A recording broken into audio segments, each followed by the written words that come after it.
हमीरपुर जनपद में राठ कस्बे के सामुदायिक स्वास्थ्य केंद्र में आज अंतर्राष्ट्रीय महिला दिवस के मौके पर स्वास्थ्य विभाग में विभिन्न पदों पर तैनात महिलाओं को राठ कस्बे की सामाजिक संस्था जेसीआई के द्वारा सम्मानित किया गया।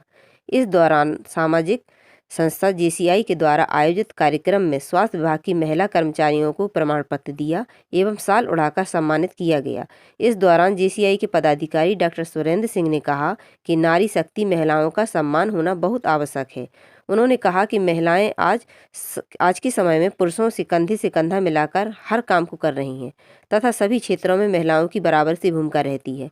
उन्होंने कहा कि नारी शक्ति को सरस्वती एवं लक्ष्मी की उपाधियों से सम्मानित किया जाता है, लेकिन कहीं कहीं ग्रामीण इलाकों में आज भी रूढ़िवादिता के चलते महिलाओं में सम्मान व स्वतंत्रता नहीं मिल पा रही है, जिसके लिए जागरूकता अभियान चलाए जाने की आवश्यकता है।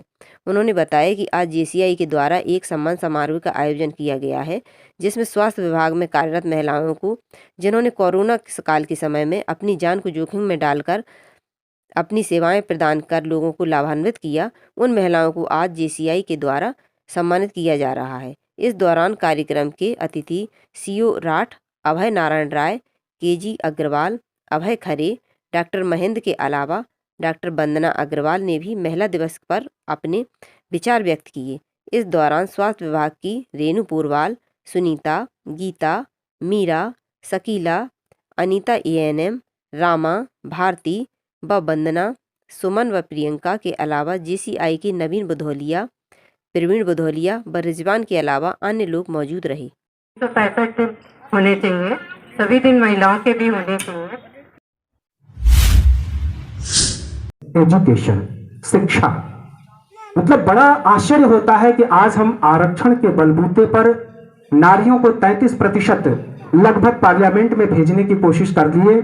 ग्राम पंचायत से लेकर के और हमारे संसद भवन तक कम से कम 33% तो महिलाएं पहुंची हैं। बड़ा दुर्भाग्यपूर्ण होता है जब यह पता किया जाता है कि हमारे गांव की प्रधान कौन है। जीतते समय तो हो सकता है कहीं पोस्टर बैनर लग गया हो, श्रीमती सुधा पत्नी सुधीर, तो श्रीमती सुधा का नाम आ गया हो। जीतने के बाद 5 साल प्रधान जी कौन है? सुधीर। कहां गई सुधा पता ही नहीं, किसी भी निर्णय में सुधा का कोई रोल नहीं, कोई भूमिका नहीं। ये क्यों है? कभी सोचने की जरूरत पड़नी चाहिए कि प्रधान तो हम लोगों ने उनकी पत्नी को चुना था। हर काम वो पुरुष क्यों करता है? बेटा क्यों करता है? भाई क्यों करता है? पति क्यों करता है? कहीं ना कहीं हमें ये सोचने के लिए मजबूर होना पड़ेगा। क्या कभी आप लोग पेशे से डॉक्टर हैं या उसी व्यवसाय से जुड़े हैं, कभी ऐसा देखा कि डॉक्टर वंदना अग्रवाल बैठी हो और इंजेक्शन आकर के इनके पति दे रहे हो? क्योंकि इनको तो कुछ पता ही जाता नहीं। या कोई आए और इनसे बात ही ना करे, अरे इनको क्या लेना देना, आपके पति कहाँ हैं उनसे बताइए। हाँ बताइए डॉक्टर साहब हमें बुखार है, इसकी दवा दे दीजिए। ऐसा होता है? इनसे ही इनका निर्णय क्यों पूछा जाता है कि डॉक्टर साहब इस पे हमें लिख दीजिए, क्या दवा चाहिए, हमें क्या इलाज कराना है।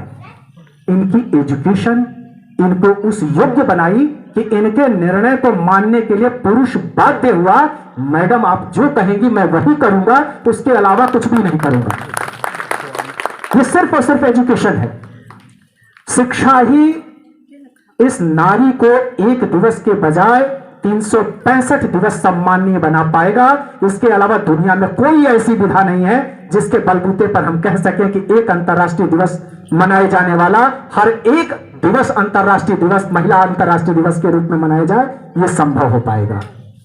निर्णय में अपनी भूमिका बढ़ानी है तो शिक्षा के लिए लगातार स्त्रियों को जागरूक करना ही पड़ेगा।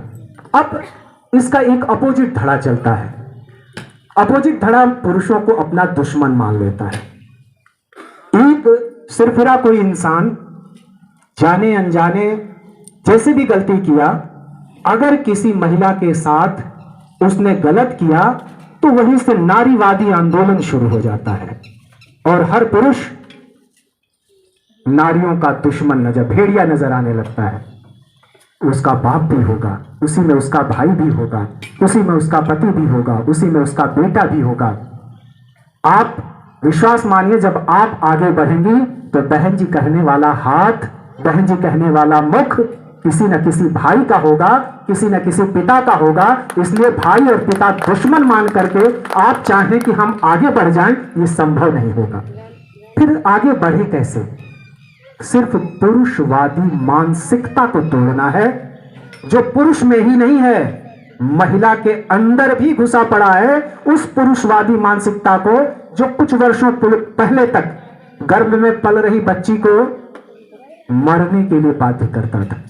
एक सर्वे बताता है कि जहां कहीं भी इस तरह के बेबी का टेस्ट होता था, भ्रूण परीक्षण होता था, और महिला बेबी, गर्ल बेबी होने पर उसके मारने की सहमति देने वाली बात आती थी, वहां सबसे पहले सास ही आगे बढ़ के आती थी कि हमको बेटी नहीं चाहिए, हमें तो पोता चाहिए, हमें तो बेटा चाहिए। वो सास स्त्री होते हुए भी पुरुषवादी मानसिकता से संचालित थी। वो मानसिकता बदलनी होगी, चाहे वो पुरुष में हो, चाहे वो महिला में हो। वो पुरुषवादी मानसिकता बदल करके हमें साम्यवादी, विकासवादी मानसिकता को आगे बढ़ाना पड़ेगा। तभी जाकर के 365 दिवस आपके सम्मान में झुकेगा। अन्यथा की दशा में हम लोग रोज गाथाएं गाते रहेंगे, रोज कुछ न कुछ सोचते रहेंगे। गिरावट की हद कई अर्थों में नीचे आई। हम लोग बचपन में सुनते थे, जब कभी भी गांव में अग्रवाल जी जाते थे तो ये अक्सर सुनने में आ जाता था कि यार पानी तो कम से कम पूछ लेते, पानी का कौन सा पैसा लगना है? ये बॉटल बिना पैसे के आई है, ये बॉटल बिना पैसे के आई है, कोई बता दे।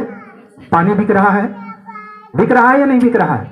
क्या क्या बिक रहा है? 2 पंक्तियों में गुनगुना के आपको बताने की कोशिश करता हूं और उसके बाद अपनी वाणी को विराम दूंगा।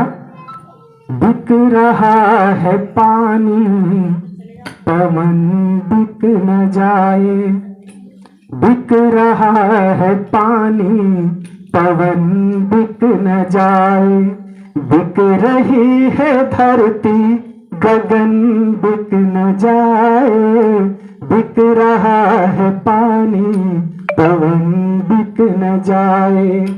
कुछ वर्षों पूर्व तक खबर मिली थी कि चांद पे भी अब लोग जमीन खरीदने लगे हैं।